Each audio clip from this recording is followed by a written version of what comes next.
연말이라 거리에는 캐럴이 울리고 분위기가 참 평온해 보이죠. 그런데 지금 세계 경제의 날씨는 창밖 풍경과는 정반대입니다. 그야말로 거대한 폭풍 후 퍼펙트 스톰이 몰려오기 직전에 아주 기이한 고요함 속에 있거든요. 혹시 최근 뉴스 보면서 뭔가 이상하다고 느끼신 적 없으신가요? 지금 세계 경제가 정말 요상하게 돌아가고 있습니다. 세계의 지갑이라 불리는 미국은 지금 잔뜩 겁에 질려 있습니다. 물가가 완전히 잡혀서 금리를 내린다고요? 아닙니다. 당장 내년에 터질지도 모르는 2천조 원짜리 시한폭탄을 막으려고 울며 겨자 먹기로 돈을 풀 준비를 하고 있는 겁니다. 그런데 바로 이 타이밍에 지난 30년 동안 전 세계에 공짜로 돈을 빌려주던 친절한 물주, 일본이 갑자기 돌변했습니다. 이제 공짜 점심은 끝났다면서 풀었던 돈을 다시 회수하겠다고 으름장을 놓고 있는 겁니다. 자, 상상해보세요. 미국은 댐을 열어 물을 쏟아내려고 하는데 일본은 강력한 진공청소기로 그 물을 다시 빨아들이기 시작했습니다. 이 거대한 두 물살이 2026년 1월 정면으로 충돌하면 과연 무슨 일이 벌어질까요? 그 충격파의 한가운데 서 있는 게 바로 여러분의 통장, 그리고 대한민국 경제입니다. 오늘 이야기는 단순한 내년 전망이 아닙니다. 다가올 충격에서 내 자산을 지키기 위한 생존 지침서입니다. 2026년 돈의 전쟁, 그 내막을 지금부터 하나씩 파헤쳐 보겠습니다. 먼저 세계 경제의 심장, 미국으로 가보겠습니다. 요즘 뉴스만 보면 미국 경제는 더할 나위 없이 좋아 보입니다. 나스닥은 연일 최고치를 경신하고 AI 기업들은 돈을 쓸어 담고 있으니까요. 하지만 화려한 전광판 불빛 뒤에 감춰진 진짜 미국의 얼굴은 전혀 다른 표정을 짓고 있습니다. 지금 맨해튼이나 샌프란시스코의 도심을 한번 떠올려 보세요. 하늘을 찌를 듯 솟아있는 그 멋진 마청루들, 겉보기엔 멀쩡해 보이죠? 하지만 지금 그 유리창 안쪽은 텅 비어 있습니다. 현재 미국의 주요 대도시 오피스 공실률은 35%를 넘어섰습니다.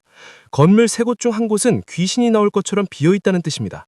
밤이 되어도 불이 켜지지 않는 유령 빌딩들이 도시 곳곳에 널려 있는 게 지금 미국의 진짜 민낯입니다. 우리가 주목해야 할 건 이 텅 빈 사무실 자체가 아닙니다. 바로 이 건물들을 짓고 사는 데 들어간 거대한 돈, 즉 빚입니다. 상업용 부동산은 기본적으로 빚으로 쌓아 올린 모래성입니다. 그런데 세입자가 없으니 월세가 안 들어오고 건물주들은 이자를 낼 수가 없죠. 설상가상으로 지난 2년간의 고금리 때문에 건물 가격 자체는 이미 반토막이 났습니다. 1,000억 원 하던 빌딩이 500억 원에도 안 팔리는 상황이 된 겁니다. 자, 여기서부터 진짜 공포가 시작됩니다. 이 건물주들에게 돈을 빌려준 게 도대체 누구냐는 겁니다. 튼튼한 월가의 대형 은행들이 아닙니다. 이 시한폭탄을 끌어안고 있는 건 바로 미국의 수천 개에 달하는 지방 중소형 은행들입니다. 우리로 치면 저축은행이나 새마을금고 같은 곳들이 미국 상업용 부동산 대출의 무려 70%를 떠안고 있습니다. 그리고 운명의 시간은 코앞으로 다가왔습니다. 바로 2026년입니다. 내년에 만기가 돌아오는 상업용 부동산 대출 규모가 얼마나 될 것 같으십니까? 자그마치 1조 5천억 달러입니다. 우리 돈으로 환산하면 약 2,100조 원입니다. 감이 잘 안 오시죠? 대한민국의 3년치 국가 예산과 맞먹는 천문학적인 돈이 당장 내년부터 만기가 되어 은행 창구로 들이닥친다는 얘기입니다. 돈을 못 갚으면 어떻게 될까요? 은행 장부에는 거대한 구멍이 뚫립니다. 예금자들은 공포에 질려 돈을 빼러 달려가겠죠. 재작년에 봤던 실리콘밸리 은행 파산 사태 기억하시죠? 2026년에는 그런 일이 수백 군데에서 동시다발적으로 터질 수 있다는 겁니다. 제롬 파월 미 연준 의장이 바보라서 물가가 아직 완전히 안 잡혔는데도 금리 인하 카드를 만지작거리는 게 아닙니다. 그들은 지금 데이터를 보고 있는 게 아니라 피냄새를 맡은 겁니다. 겉으로는 경제가 튼튼하다라고 말하지만 책상 아래에서는 덜덜 떨리는 손으로 긴급 버튼을 누를 준비를 하고 있는 겁니다. 이대로 뒀다간 2026년 1월이 되는 순간 미국 경제의 혈관이 터져버릴 것 같은 걸 그들은 누구보다 잘 알고 있습니다. 그래서 미국은 선택의 여지가 없습니다. 인플레이션이 다시 꿈틀거릴 위험이 있더라도 당장 눈앞의 환자를 살리기 위해 유동성이라는 이름의 모르핀을 주사해야만 하는 겁니다. 이것이 바로 2025년 말 세계 최강대국 미국이 울며 겨자 먹기로 돈 풀기를 선언할 수밖에 없는 진짜 속사정입니다. 그런데 말입니다. 미국이 이렇게 살려달라고 구조 신호를 보내는 와중에 찬물을 끼얹는 나라가 하나 있습니다. 그것도 아주 가까운 이웃, 일본입니다. 미국이 이렇게 응급실에서 산소호흡기를 달고 나 좀 살려줘라고 외치는 바로 이 순간 태평양 건너편에서는 아주 섬뜩한 일이 벌어지고 있습니다. 지난 30년 동안 전 세계 금융시장에 든든한 물주 노릇을 했던 일본, 그 친절했던 이웃이 갑자기 돌변해서는 우리에게 가장 치명적인 칼을 겨누기 시작한 겁니다. 여러분, 경제 뉴스에서 엔캐리 트레이드라는 말 한 번쯤 들어보셨죠? 말이 좀 어려워서 그렇지 원리는 아주 간단합니다. 이걸 우리 피부에 와닿게 설명하자면 전 세계 투자자들이 일본을 상대로 쓴 무제한 마이너스 통장이라고 보시면 됩니다. 생각해보세요. 지난 수십 년간 일본의 금리는 사실상 0%였습니다. 은행에 돈을 빌려도 이자가 공짜나 다름없었단 얘기죠. 자, 그럼 월가의 똑똑한 투자자들은 무슨 짓을 했을까요? 당연히 일본으로 달려갔습니다. 일본은행에서 엔화를 공짜로 왕창 대출받습니다. 그리고 그 돈을 달러로 바꿔서 미국으로 가져갑니다. 그 돈으로 미국 국채를 사고 엔비디아 주식을 사고 비트코인을 샀습니다. 이게 얼마나 기막힌 장사입니까? 내 돈은 한 푼도 안 들이고 남의 돈을 공짜로 빌려서 연 10%, 20%씩 수익이 나는 자산에 묻어두기만 하면 돈이 복사되는 구조였던 겁니다. 이게 바로 지난 수십 년간 전 세계 자산 시장을 떠받치고 있던 거대한 유동성의 비밀, 엔캐리 트레이드의 실체입니다. 그런데 2025년 말 이 달콤했던 공짜 점심 파티장에 일본은행 우에다 총재가 등장해서 음악을 꺼버립니다. 그리고 아주 단호하게 선언하죠. 이제 일본도 금리를 올리겠습니다. 밀린 이자 갚으세요. 이 선언이 왜 무서운 걸까요? 앞서 말씀드렸던 미국 상황과 겹쳐서 생각해 보십시오. 자, 미국은 지금 지방은행들이 터질까봐 금리를 내려야만 하는 상황입니다. 반대로 일본은 이제 금리를 올리기 시작했습니다. 여기서 거대한 충돌, 즉 역마진의 공포가 발생합니다. 투자자 입장이 되어보세요. 내가 0%의 돈을 빌려서 미국에 투자했는데 미국 금리는 내려가서 수익은 줄어들고 반대로 일본 대출이자는 1%, 2%로 야금야금 올라옵니다. 앉아서 돈을 벌던 구조가 가만히 앉아서 돈을 까먹는 구조로 순식간에 뒤집히는 겁니다. 그럼 이 투자자들이 할 수 있는 선택은 딱 하나뿐입니다. 도망쳐! 뒤도 돌아보지 않고 판을 접어야 합니다. 미국에 투자했던 주식을 팔고 국채를 팔고 비트코인을 팔아서 달러 현금을 만듭니다. 그리고 그 달러를 다시 엔화로 바꿔서 일본은행에 갚아야 합니다. 이것을 전문 용어로 엔캐리 청산이라고 부르는데 쉽게 말해 자금의 대탈출이 시작되는 겁니다. 미국으로 흘러갔던 그 거대한 돈이 다시 일본으로 역류하는 쓰나미가 몰려오는 거죠. 이 돈들이 한꺼번에 빠져나가면 글로벌 금융시장은 어떻게 될까요? 미국 증시는 매도 폭탄을 맞고 휘청일 것이고 달러를 팔고 엔화를 사려는 사람들이 몰리면서 엔화 가치는 미친 듯이 치솟을 겁니다. 우리가 흔히 슈퍼 엔저라고 불렀던 100엔당 800원 하던 시절은 이제 역사 속으로 사라졌습니다. 순식간에 1100원, 1200원을 뚫고 올라가는 슈퍼 엔고의 시대가 연리될 수도 있는 겁니다. 일본은행도 이 위험을 모를 리가 없습니다. 자기들이 금리를 너무 급하게 올리면 전 세계가 발작을 일으킬 거라는 걸 알죠. 하지만 일본도 더 이상은 물러설 곳이 없습니다. 30년 만에 물가가 오르기 시작했고 엔화값이 너무 똥값이 돼서 일본 국민들이 수입 물가 폭등으로 고통받고 있기 때문입니다. 남의 나라 주식시장 지켜주려다 우리 국민 다 굶어 죽게 생겼다는 여론이 들끓고 있는 거죠. 결국 일본은 자국 우선주의를 택할 수밖에 없습니다. 그들은 서서히 하지만 확실하게 수도꼭지를 잠글 겁니다. 전 세계에 풀어졌던 엔화가 거대한 진공청소기에 빨려 들어가듯 일본 본토로 회수되는 과정. 이것이 바로 2026년에 우리가 목격하게 될 충격적인 미래입니다. 미국은 살기 위해 돈을 풀고 일본은 살기 위해 돈을 빨아들이는 이 기막힌 모순. 고래 두 마리가 서로 살겠다고 몸부림치는 이 경랑 속에서 가장 끔찍하게 짓눌리는 건 과연 누구일까요? 안타깝게도 그건 바로 미국과 일본 사이에 낀 샌드위치, 대한민국입니다. 그렇다면 이 거대한 고래 싸움 틈바구니에서 우리 대한민국 경제는 과연 무사할 수 있을까요? 지금 한국의 처지를 딱 네 글자로 표현하자면 그야말로 도간에 든 쥐, 아니 거대한 호두까기 기계 사이에 낀 넛크래커 신세입니다. 많은 분들이 이렇게 생각하십니다. 미국이 금리를 내린다니까 우리도 곧 내리겠지? 그럼 내 주택담보대출 이자도 좀 줄어들겠네? 상식적으로는 이게 맞습니다. 미국이 내리면 우리도 따라서 내리고 시장에 돈이 돌면서 숨통이 트여야 정상이죠. 하지만 2026년에는 이 교과서적인 공식이 전혀 통하지 않을 가능성이 큽니다. 왜냐? 우리 발목에 채워진 족쇄, 바로 가계부채 때문입니다.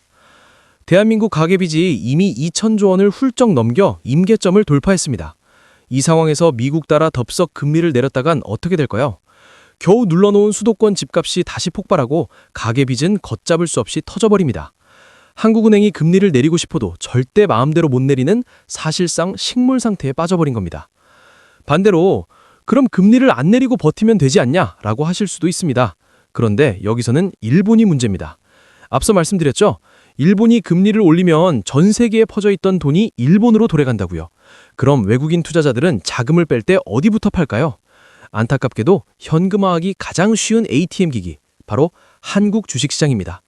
우리가 금리 차이를 유지하지 못하면 외국인들이 삼성전자를 팔고 현대차를 팔아서 일본으로 떠나는 셀코리아가 가속화될 수밖에 없습니다. 진짜 문제는 여기서 끝이 아닙니다. 우리 옆구리를 노리는 복병이 하나 더 있습니다. 바로 중국입니다. 지금 중국 경제 심상치 않은 거 다들 아실 겁니다. 내수가 완전히 죽어버려서 공장이 돌아가도 물건을 사줄 사람이 없습니다. 그러니 중국은 그 넘쳐나는 재고를 헐값에 전 세계로 밀어내고 있습니다. 우리가 알리나 테무에서 보는 그 초저가 상품들, 그게 바로 디플레이션의 수출입니다. 미국 입장에서는 싼 물건이 들어오니 물가를 잡는 데 도움이 돼서 오히려 반길 수도 있습니다. 하지만 수출로 먹고 사는 한국은 다릅니다. 중국이 철강, 석유화학, 배터리 같은 중간재까지 덤핑으로 쏟아내면 우리 기업들은 가격 경쟁에서 살아남을 수가 없습니다. 미국은 돈을 풀어서 달러 가치를 떨어뜨리고 일본은 돈을 죄어서 엔화 가치를 올리고 중국은 헐값에 물건을 던지는 이 삼중고. 이게 바로 2026년 대한민국이 마주한 잔인한 현실입니다. 그 피해는 고스란히 여러분의 가계부로 전가됩니다. 미국이 금리를 내렸다는 뉴스가 도배되어도 정작 여러분의 대출 금리는 요지부동일 겁니다. 오히려 은행들이 채권 발행을 늘리면서 금리가 더 오를 수도 있습니다. 여기에 환율까지 불안하니 수입 물가는 계속 오르겠죠.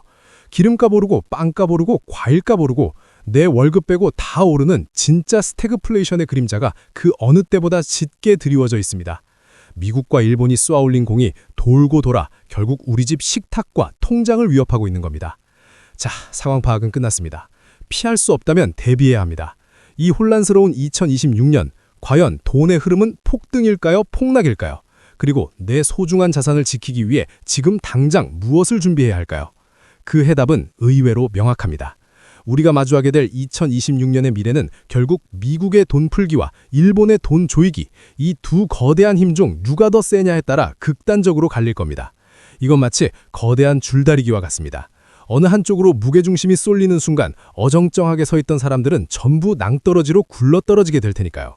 그래서 우리는 딱 두 가지 시나리오를 머릿속에 넣어두고 움직여야 합니다. 첫 번째 시나리오, 바로 미국 유동성의 승리입니다.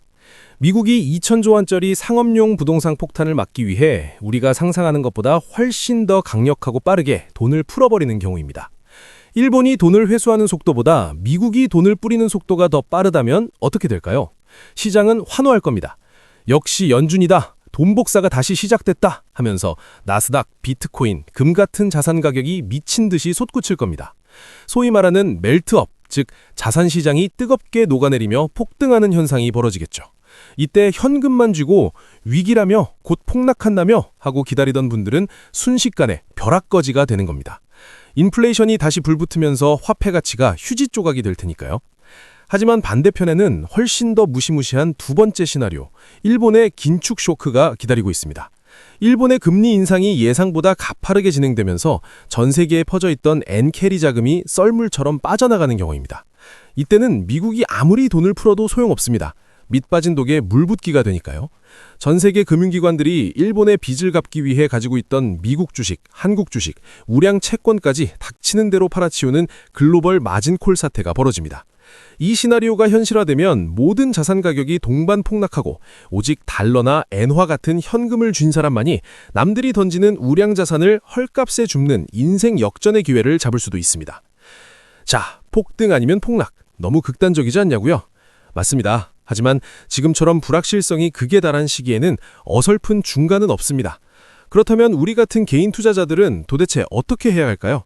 홀짝 도박하듯이 운을 믿고 한쪽에 전 재산을 걸어야 할까요? 절대 아닙니다. 지금 가장 위험한 건 한 방향에 대한 맹신입니다. 2026년 생존을 위한 첫 번째 원칙, 바로 극단적 바벨 전략입니다. 무거운 역기를 들 때 양쪽 끝에만 무게를 싣는 것처럼 여러분의 자산을 극과 극으로 배치해야 합니다. 인플레이션과 폭등장에 대비해 주식이나 비트코인 같은 위험 자산을 일정 비율 가져가되 반대편에는 폭락장이 와도 내 계좌를 방어해줄 확실한 안전자산, 즉 달러나 금, 그리고 언제든 쏠 수 있는 현금 총알을 반드시 확보해둬야 합니다. 지금은 어떤 주식을 살까를 고민할 때가 아니라 내 현금 비중이 얼마나 되지를 점검해야 할 때입니다. 현금도 종목이다라는 말을 뼈에 새겨야 합니다. 두 번째 원칙은 부채 다이어트입니다. 이거 정말 중요합니다.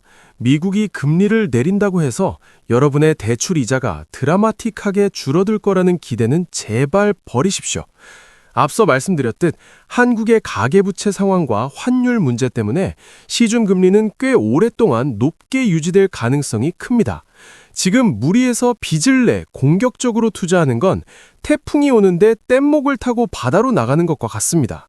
강당 가능한 수준으로 빚을 줄이는 것이야말로 지금 여러분이 할 수 있는 가장 확실한 수익률의 투자입니다. 마지막으로 환율을 주시하십시오. 2026년은 원화의 가치가 그 어느 때보다 심하게 요동칠 해입니다. 내 자산이 전부 대한민국 원화로만 되어 있다면 그건 마치 바구니 하나에 계란을 다 담아놓고 롤러코스터를 타는 것과 같습니다. 달러나 엔화 자산을 포트폴리오에 조금이라도 섞어두면 원화 가치가 폭락할 때 나를 지켜줄 방패가 될 수도 있습니다. 다가오는 2026년 거대한 돈의 역류가 시작됩니다. 누군가에게는 이것이 평생 모은 자산이 녹아내리는 공포가 되겠지만 미리 준비된 누군가에게는 부의 추월 차선에 올라탈 수 있는 단 한 번의 기회가 될 것입니다. 시장을 예측하려 하지 마십시오. 대신 대응하십시오. 유연한만이 살 길입니다.